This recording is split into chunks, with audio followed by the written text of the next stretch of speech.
Brian De Palma. You were with him from the very beginning of his career. The very beginning, when directors were there at the auditions, you'd walk in and you had a real face-to-face with the directors. It was the 70s and the early 80s when there was an accessibility to directors that was so important, I think, in terms of shaping the film and the work, which it doesn't really exist anymore. I mean, very often you never meet the director until you get on the set now.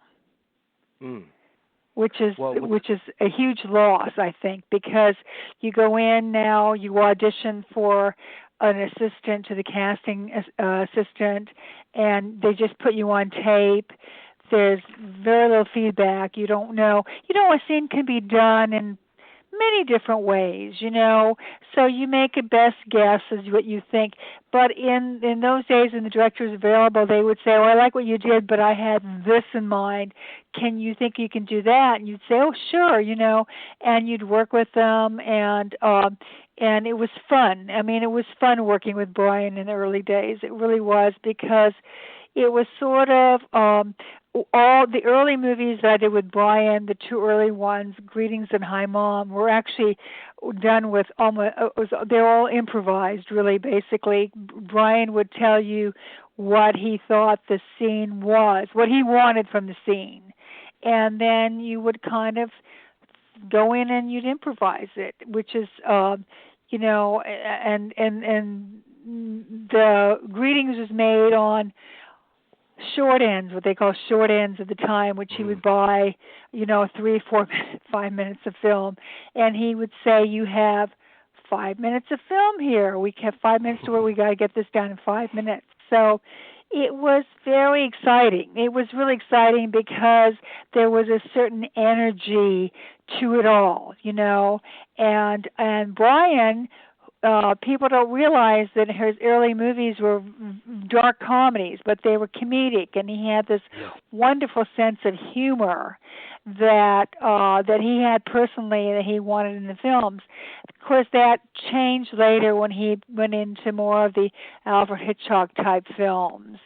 But in the early days, I thought he would be making comedies. Well, he's always had this biting sense of satire about him.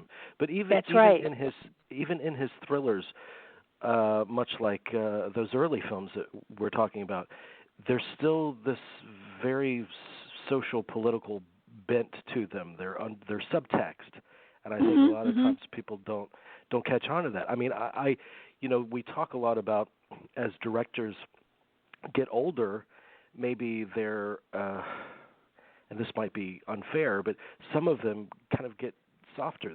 They lose their edge. Right. Or they're tired of fighting the fights, which De Palma's fought throughout his entire career.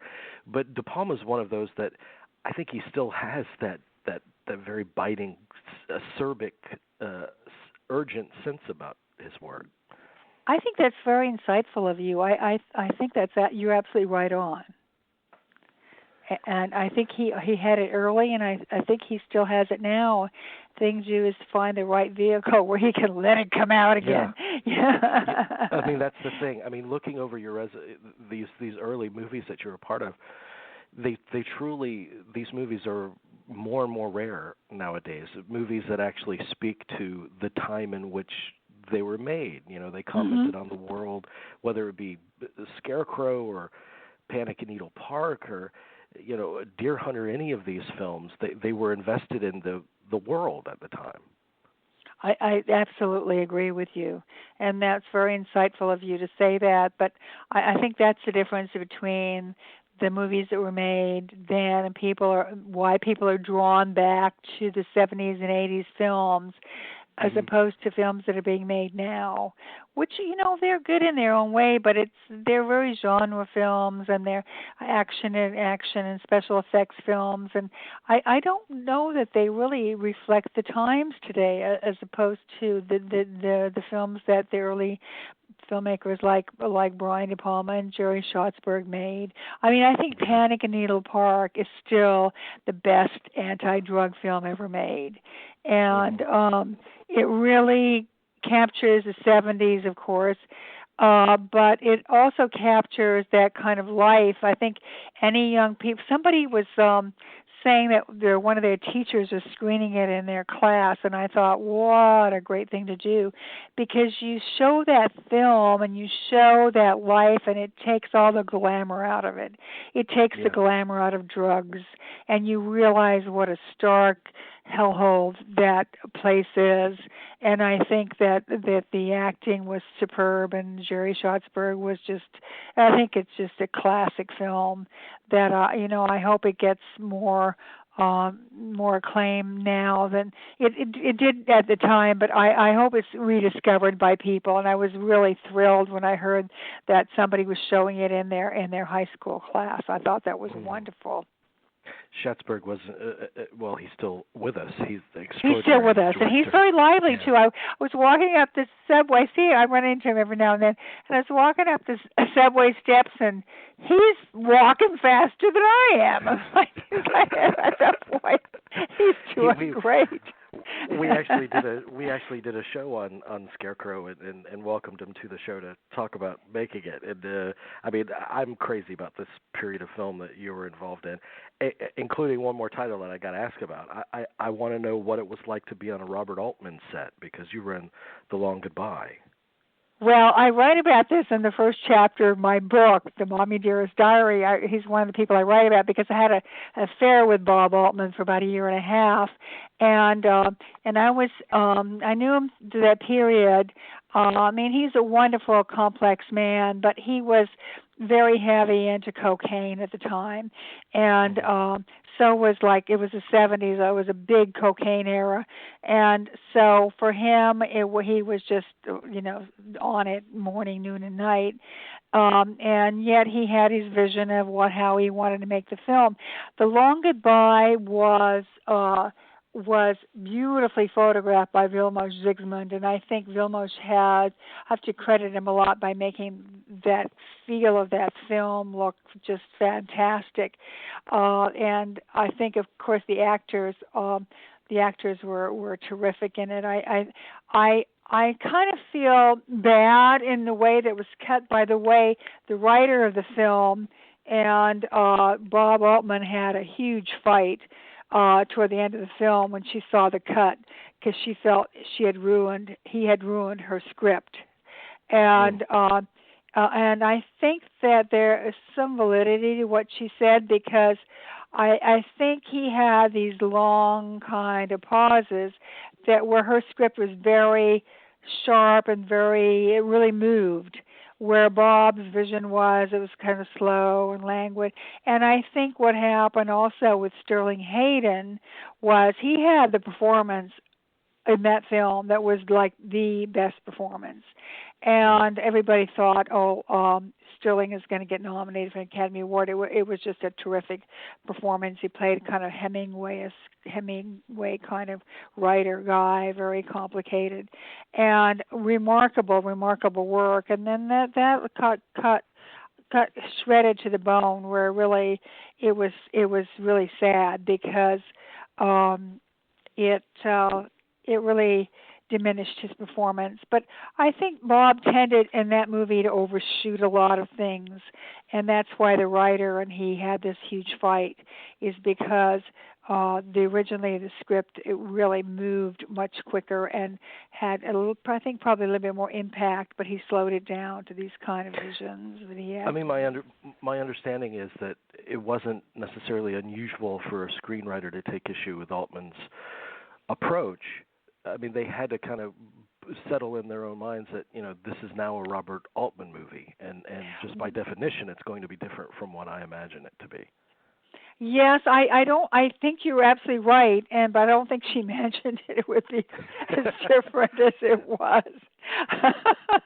But you're right, he took over the film, and it was his film, and he would say, if you have any ideas, bring them to me, but you will not get credit for your ideas. I will take the credit for your ideas. And so, he was very upfront about it. He said, whatever you bring to me, I will take the credit. You're not going to get any credit.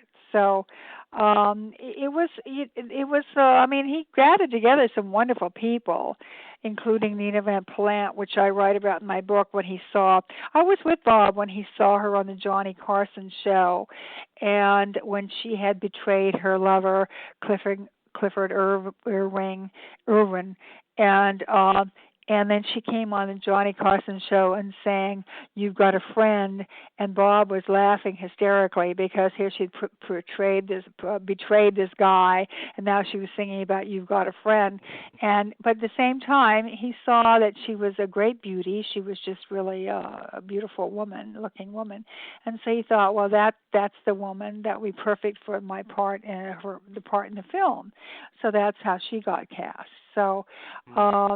And then, Arnold Schwarzenegger has a bit part in the movie under another name. I think Arnold Strong or something. So, I mean, he had a way of gathering people together that he sort of imagined would be right in the films, and so it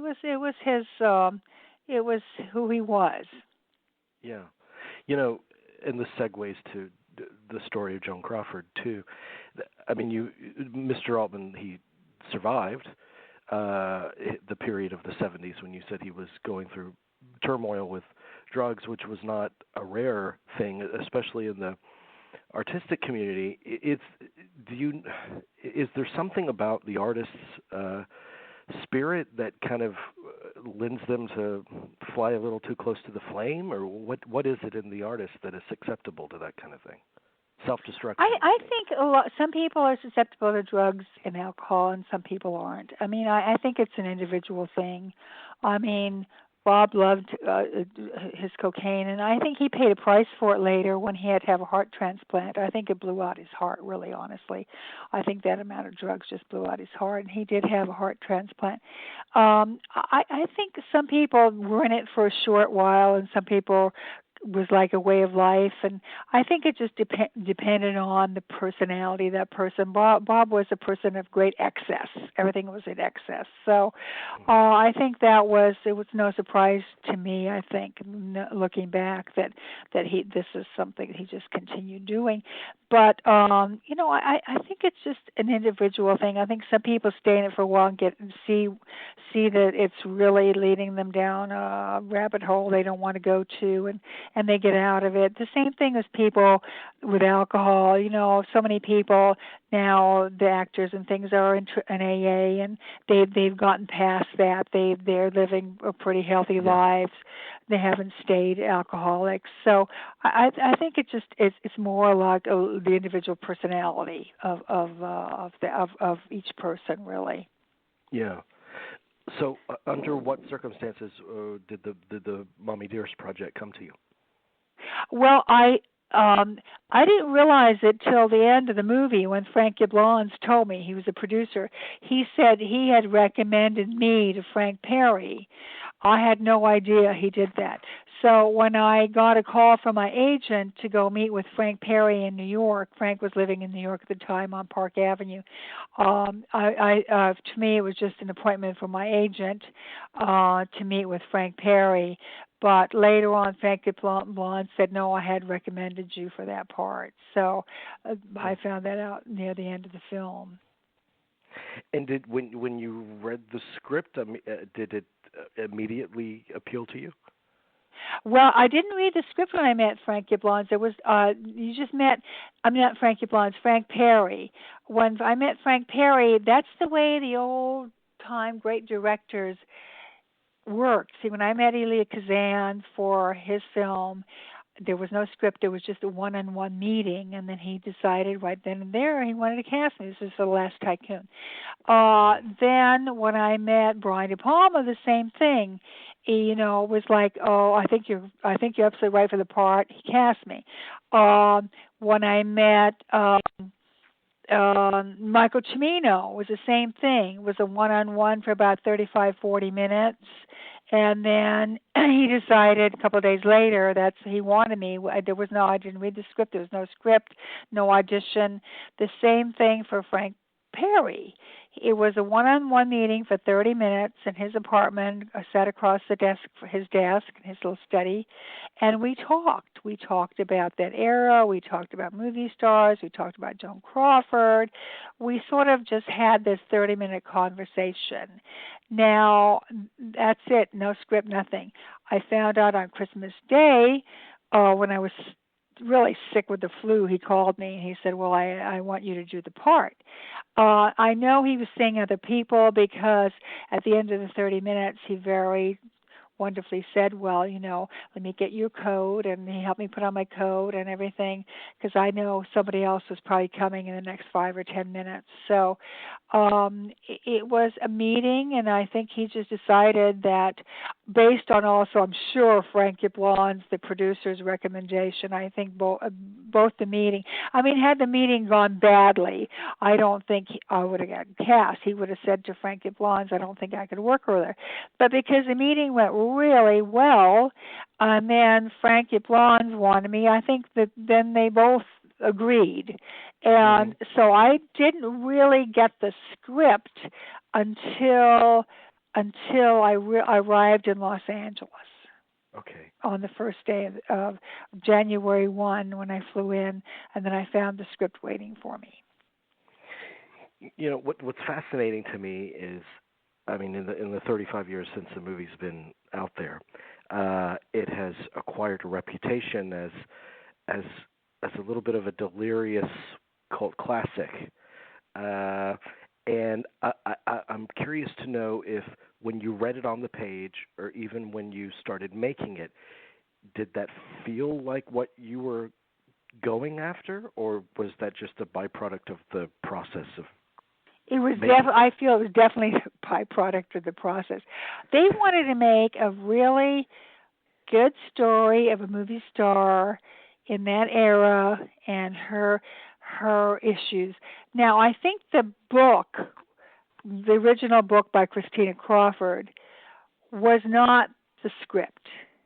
And in fact, David Koontz, who I became very friendly with during the shoot, he was associate producer and Christina Crawford's husband at the time, he had written his own script of the Mommie Dearest diary. And Frank and Frank both didn't like it. So they took on the job of rewriting it with 2 other writers. And I think they took the book was from the little girl's point of view. The movie was from Joan Crawford's point of view. It was about a movie star. And I think they wanted to make a movie about that era with all the complications of, having lost her contract, becoming like box office poison, how she makes a comeback, reinvents herself, has a new career and wins an Academy Award with all the stresses and tribulations and the kids, in her life.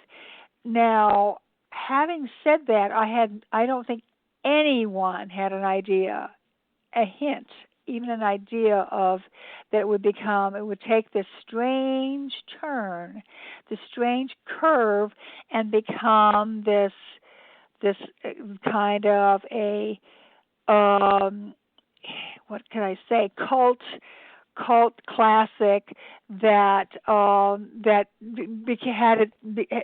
its own life. It took its own life, which it took on a life of its own, is what I mean. It took on a life of its own, which I think nobody anticipated. I think everybody was really stunned, and Paramount didn't know what to do with it. Paramount tried to change its ad policy the first week or 2, and then Frank Yablon didn't like what they were doing, and he had them change it back in his contract. But they didn't know. They were caught off guard by the reaction of the audience. When did it become apparent to you that audiences were embracing it in this unique way? Well, because there was no premiere of Mommie Dearest. So when it opened in New York on Lowe's on Broadway, I bought my ticket and paid to see it. Probably 4 or 5 days into it, and the theater was full. And I sat down and wondering what was going to be, if I was going to be in or out. I had no idea. You know, in movies, you have no idea whether your scene is in or out, what's cut down, what isn't cut down. So I was curious to see what was in, what was cut, what was it. So as I watched it, I took on this life of its own. People were laughing. They were saying the lines. Apparently, they'd seen it already 2 or 3 times. They knew a lot of the lines. And I thought, wow, this is not the movie they thought they were making. So I mean, it was just apparent right there on that screen, that audience that I saw at the Lowe's Theater. It was just apparent that it had a whole other audience following. Was Christina present at the filming? Was she a presence during? No, she never ever came to the set ever. Okay. Did you get to spend much time with her? Regardless, I got to know her after the movie finished, because I got invited over to David's and Christina's house, and we became friends and friendly. But it was after the whole thing was over. Okay. And let's talk a little bit about Miss Dunaway. First of all, I got to say that I think it's a remarkable performance, and I kind of bemoan the fact that she's not more embracing of it, because it really is in its own way. It's kind of a kabuki performance. It's brilliant to watch. What were your feelings about how she captured Joan Crawford? Well, it's very complicated, because that's why the diary that I write, Mommie Dearest diary, I think is so. People are reacting to it because it takes from day one to the very last day of the shoot, the 4 months, and it shows all the complexities of what was going on. First of all, I agree with you. I love her performance in that movie. I think it's quite extraordinary and wonderful, and but it is her performance. Now, I know that in her book that's going to be coming out later this year, I know it's coming out because she called me to ask me to come help her write her book with her ghostwriter. And so I told her, well, no, I said, why don't you just buy my book and you'll have an idea of what happened, because she doesn't remember what happened. I mean, honestly, if I hadn't have kept a daily diary, looking back, I would remember it very vaguely. I wouldn't remember the details of the day, each day to day. So I said I really didn't want to work on the book with her for free, and even if she had paid me, I wouldn't have wanted to work on the book with her. But she'll have the book coming out, and it'll be interesting to see who she blames, because she's going to be in the blame game, and it's all going to be about probably blaming poor Frank Perry. But honestly, she was in charge of her performance. I mean, I don't think Frank Perry really directed her at all. I think she made those bold choices, which I agree with you. I think she was wonderful in the movie. But I think she has to accept responsibility for her work, which I would embrace if I were her. I'd say, hey, I'm terrific in this movie. I'm just great. It's very different from anything I've done. It's great. It's terrific. Why she doesn't do it, I don't know. She's going to be doing it once the book comes out. She's going to be embracing it. I'm sure she'll do a lot of PR, maybe events, who knows. But I can't get into her mindset. But I think she sees money in it for herself, and I think that's going to be a big motivator. But I think she made those choices on her own. I think those are her choices. Frank kind of lost control right at the beginning of the film, and as far as her performance is concerned, I think he really had a good input into the rest of us. I think he had he loved working with with the rest of the actors, and he was very stressed out working with Faye. I think it was just an impossible situation for him. I think he just lost it really early, and he never got it back. So the happy days were the days that she wasn't on the set, and he could really actually work with the actors. But it's a very complicated 4 months together with her, and But if I were her, I would say, look, I'm terrific in this movie. Yeah, I agree with you. I mean, it by the sounds of it, she rarely talks about it, of course, as you know. But it sounds like she tried to play that her performance was manipulated to be that kind of over the top. I just know by being there every day with Frank that he was just lost. She steamrolled right over him, and that was it. So that was the way it was, and she made her own choices, which I think were wonderful choices. But you got to just own it somewhere. You got to say you own it. And I don't know what the book is going to be like, her book, but I have a feeling there's going to be a lot of the blame game is going to be there, And it's too bad. I hope it isn't. I hope her ghostwriter says, let's not go there. That would be a smart ghostwriter. But, who knows? Who knows? Well, I mean, if there was a definite lack of collaboration between her and the director, did that, I'm sure it did, extend to her time with the actors, including yourself? I mean, it doesn't sound like she was open to collaborating with anyone necessarily. No, and it was, she upstaged me the first day I filmed with her, and I thought, oh wow, this is an old theater trick. You upstage the person so the other person's back is toward the audience or toward the camera. So I knew. I said, I have no power here. I can't go to Frank. Frank has no power. So I just helped her upstage I just upstaged myself with her. I just turned my back to the camera.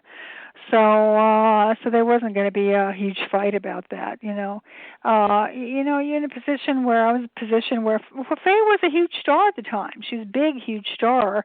What was I going to do? Complain to the director? Hey, she's upstaging me. I knew what she was doing. I mean, it was too bad she was doing it. It's too bad because ideally, with really wonderful actors like in Deer Hunter, we never upstaged each other. We were there for the scene. We were there to tell the story and for the scene and make the scene as good as we could make it. It was not about who's going to get their face on camera more than whoever was going to get their face. It was, first of all, it's childish. It's childish because Faye is the star of the film. Can't she be generous and with other actors? Like I write in the first chapter of my book, I said my greatest influence that I learned from was John Wayne. When I was on the set for 2 days with him, and I learned from him, and I've only seen him do it. I've seen no other star ever do this in my 50 years in the business. But he turned to the director and he said, give him the close-up. And this young actor who was doing a scene with, he said, give him the close-up. He walked away. And I thought, that's a movie star. That is a movie star. Somebody who doesn't have to be on screen every minute upstaging the other actor. He could be generous enough to say, and he did this several times on the set. So, that to me is, if you're a star, why can't you give the other person a break? I mean, I vowed that day, I said, if I ever have a chance, ever in my career to do that to another actor, I will do it. I only had 2 chances. I did it in Amityville 2 with Danny Aiello Jr., who plays the bug man who comes to the basement. And first of all, I turned him sideways so he's back with me, the camera, so it'd be profile. And then I said to Damiano Damiani, I said, give him the close-up. And Damiano looked at me like, I said, no, give him the close-up. Let him have the close-up on these 2 or 3 lines. He said, okay. Then I did a movie with Brittany Murphy, the young girl who died in her 30s. Yeah. I played her mother in a movie of the week, CBS movie of the week called Double Jeopardy. They changed the name of it to something else later, and I forget what they changed it to. But I played her mother, and there was a policeman that comes, Canadian actor we shot in Toronto, that comes and gives me and Fred Forrest, who played my husband, the news that she's dead. And he had his back to the camera the whole time. I turned him around.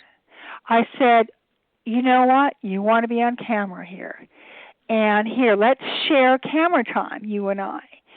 And so he got a little part extended, so he was actually on camera, and he thanked me afterwards. He said, I thank you so much. I said, I would love to do this more often. You know, it's about being colleagues in a story that you want to tell, and you want to tell that, and why not help each other? I always thought that was the thing. That's what I learned from John Wayne. They never learned that lesson. Yeah. Even though she's a big star. Don't never you learned think, it's though, too bad.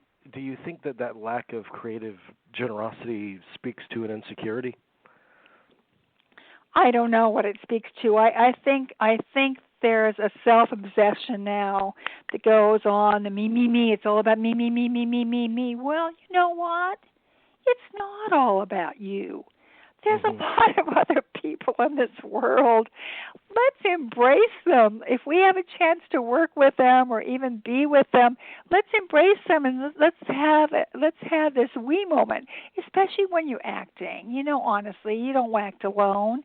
You want people to be as good as they can be, because if they're good, they're going to make you look good, and you can rise up. You can even be better than you'd hope to be, because you're surrounded by these people that are good. And I thought, you know, it's just that kind of an awareness, and you want to be as good as you can be to tell the story. Now, I don't know where that kind of narcissistic thing comes from, where it's all about me. I have no idea. It'd probably take a psychiatrist or a person like that to explain it. Right. But you know what? It's rampant. It's even rampant now in the business. I see it when I see it when I work sometimes, and I go, it's really sad. It's sad because it makes you little instead of bigger.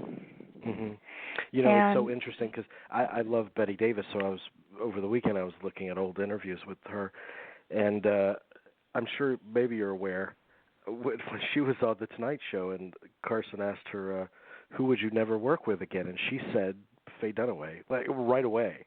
I mean, I can understand that, because she also tells a story. I researched it too. I open up with a quote in my book. I open up with a Betty Davis quote. But you know, she also, said that they were filming that movie of the week. Amy McPherson. It's about that religious leader. I don't remember her name. Amy somebody, and in the 30s or 40s, and there's a crowd in the church, extras, a lot of extras, like maybe 50 or 100 extras, and it's hot. It's like 100 degrees, and everybody's sweating, and there's no air conditioner. And Faye is late. She's late. So Betty has to get up. They're getting restless, so Betty gets up and tells stories, and they all sing songs together and stuff for 2 hours. Now, yeah, you don't want to do that. It's one thing to be 5 or 10 minutes late, but when you're 2 or 3 hours late, and in some cases, Faye on Mommie Dearest, she was 5 and 6 hours late. And it sets a real tone that is not conducive to really, people start getting resentful. And you're there to do the work. You're not there just to wait on someone for hours and hours. And I think that just sets a tone.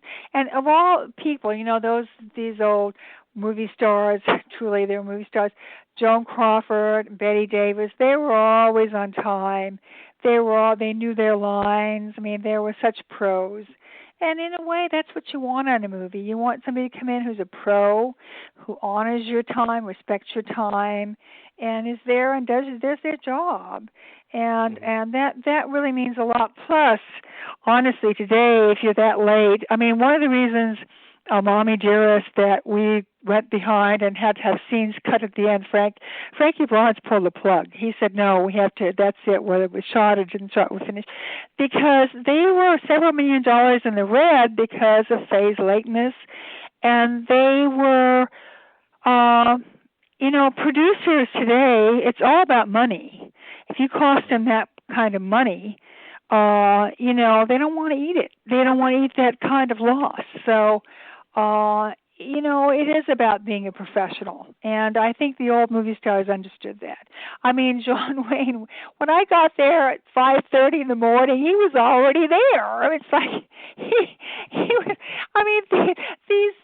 the old movie stars knew they were there. They were there first, or they were there early, and they were there. They were there, and there was a certain amount of respect that they had as professionals. And I wonder if I don't know. I wonder if that's got a little lost somewhere along the way.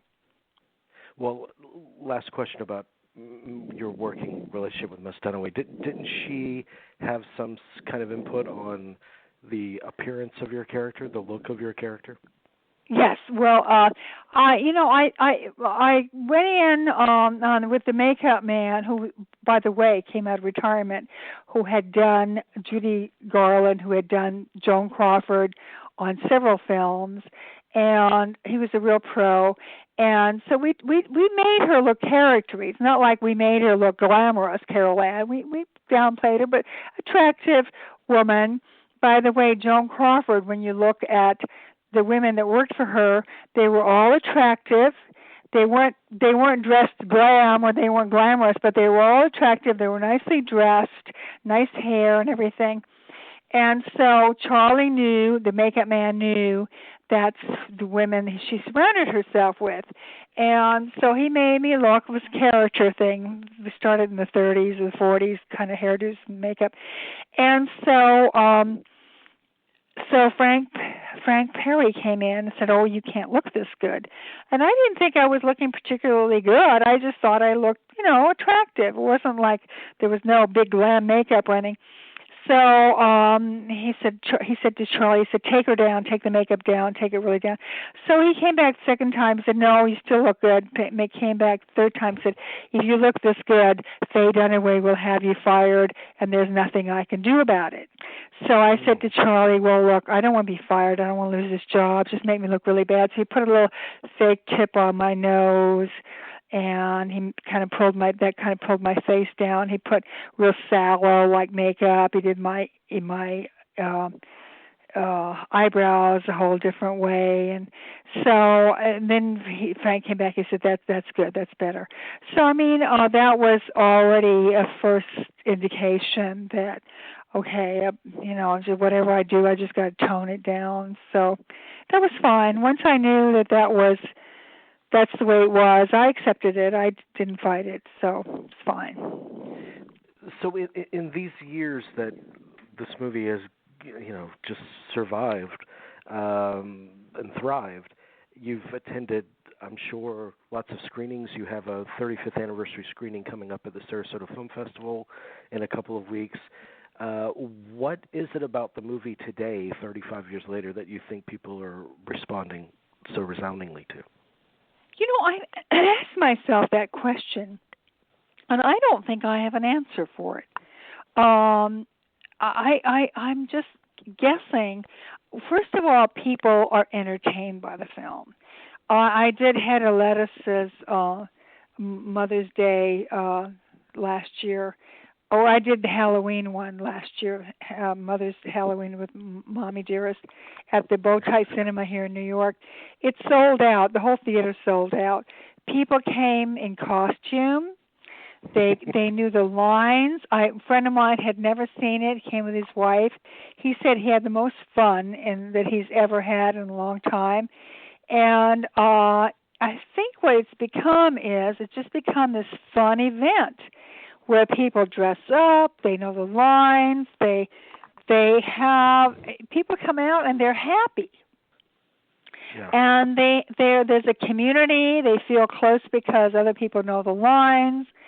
I think Joan Crawford, by the way, is more popular now than ever. I think Mommie Dearest has resurrected her career post-death because all of a sudden people are interested in movies. They're showing her old movies. People are interested that never had seen a Joan Crawford movie before.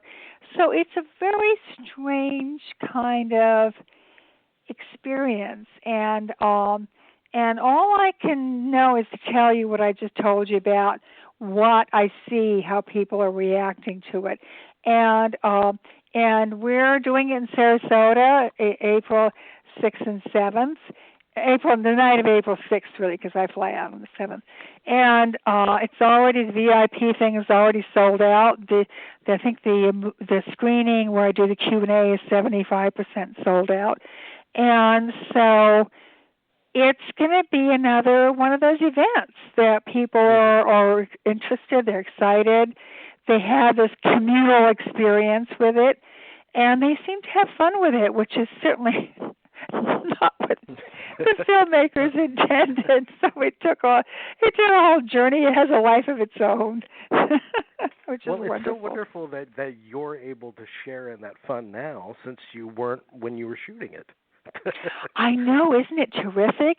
When I was shooting it for those 4 months, I was so stressed out. I mean, I was really stressed out because I was, I never knew one day or another whether I'd be fired or not. It's a terrible way to work. So it's kind of nice now. Look back and kind of enjoy it now on a whole other level, in a whole other experience in this, today. And it's really kind of neat to be in a cult film. Mm-hmm. I mean, it really is, because I thought, oh my gosh, I'm so blessed to be in this cult movie, because it just continues to live on. I mean, I've made other movies where people like them and seen them, but they'll never see them again, And you go, but this movie, it's like it goes and goes and goes. So I'm thrilled. I'm happy. I mean, what a blessing that is, because that's what you hope for any movie, that people will take it into their hearts, take it as into their lives as something that they prize. That is a great blessing. Speaking of blessings, my last question for you. I mean, you've been in some of the great movies that I've seen in my lifetime. Some of the most influential for me personally. The kick that you get from acting today, is it the same as it was when you first started, or has it matured, or is it different somehow?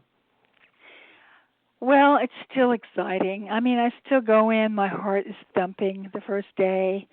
I'm like a kid again. I get nervous, and then when it starts, it's like such a joy. I mean, I still get the joy from it. I still get the joy from performing. So that's why I don't think I'll ever retire. I mean, I'm still not jaded and thinking, I have to go to work. Oh, it's like, I got a part. I got to go to work. It's exciting for me still. So, I love it. I love to be a storyteller and be part of telling the story, and hopefully people will like it, or they'll get moved by it, or they'll laugh like they do Mommie Dearest. I mean, it's just great.